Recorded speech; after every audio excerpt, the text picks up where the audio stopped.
Are you contemplating a big leap towards a creative dream, but feel anxious about the uncertainty of it all? I am an extremely risk-averse creator who has taken a number of big leaps on my journey, like quitting my 9-to-5 job, moving from Texas to New York to pursue acting, to waking up one day and deciding to build my own couch. And I wanted to share some of my learnings to guide and encourage you as you consider taking a big risk towards your dreams.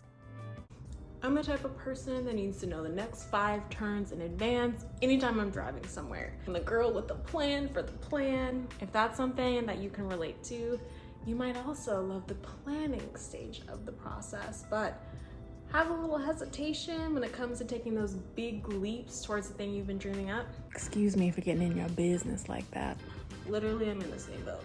I have been going through a lot of change in the last year. I got married.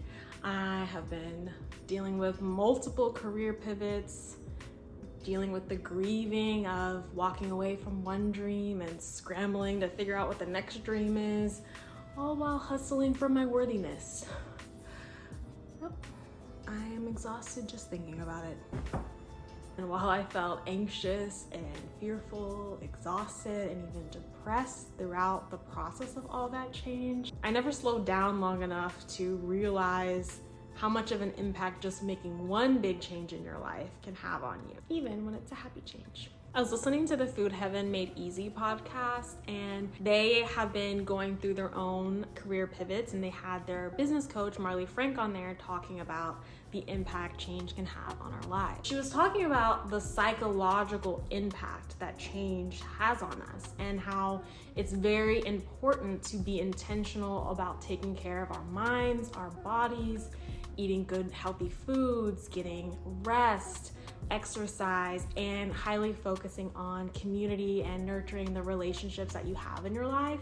And those are literally all the things I let kind of fall by the wayside while I was basically just trying to work and get as much done as I possibly could in the process. And so it was kind of counterintuitive now looking back. And on the podcast, they talked about how chaotic change can feel. It's emotional, it's exhausting. You feel this constant internal push and pull between wanting something more in life but not knowing how to get it. And so your brain is in this survival mode, and it's just like, let's keep you safe, let's do what we already know works, because it's worried about keeping you alive and the bare minimum of that. If we're honest with ourselves, is that really living?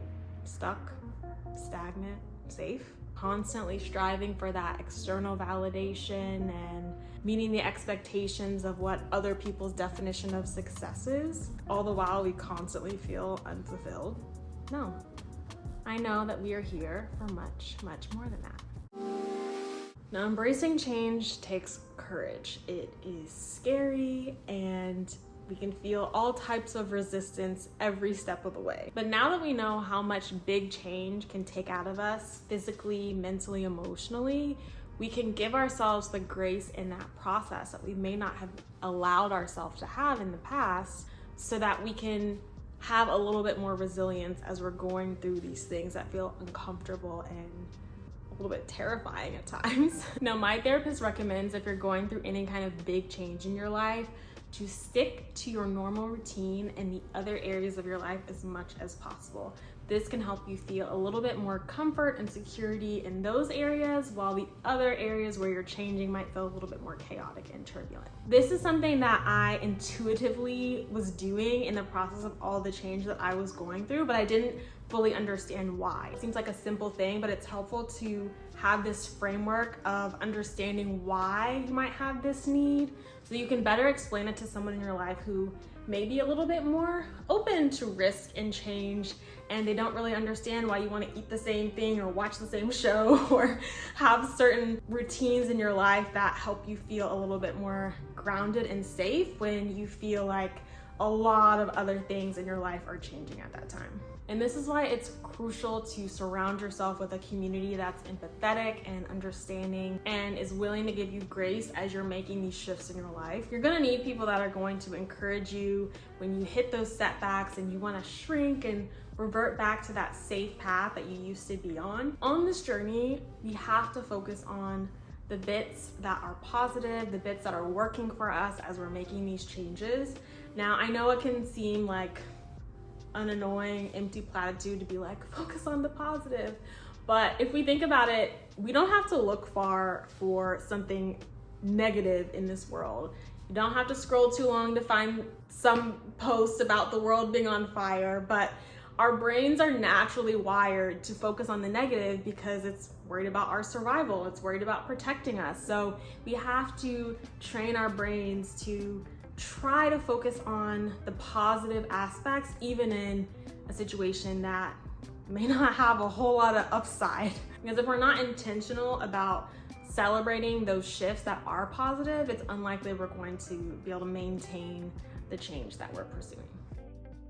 As I've been reflecting and as I continue on my own healing journey, I am really starting to be intentional about being kind to myself on this journey and giving myself grace, like actual grace, not just like, okay, you can like rest for 5 minutes and then get back to it. And when it comes to embracing and leaning into change, for me, it looks like focusing on 1% goals and chipping away a little bit at a time at those larger goals and visions that I have for myself. Because one of my favorite authors, John Acuff, talks about how perfectionism tells you that you need to finish that big goal by the end of the week, even though it's something you've never done before.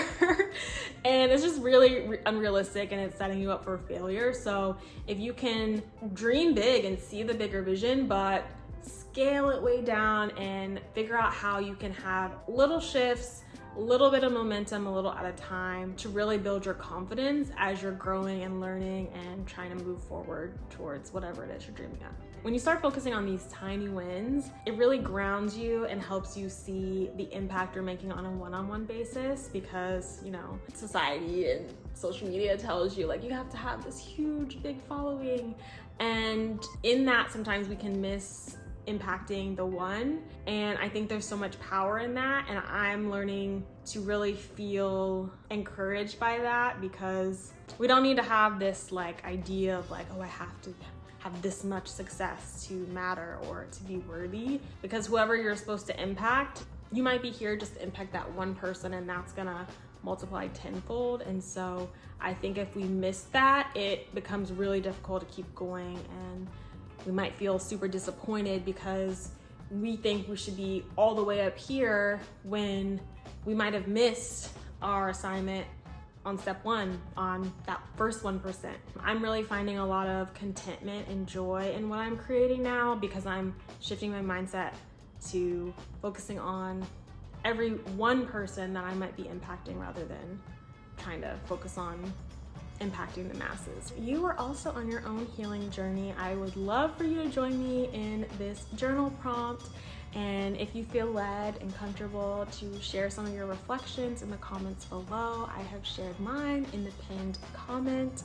Or you could just share something that's bringing you joy right now. I think we all need a little bit more of that, because there's plenty of the other.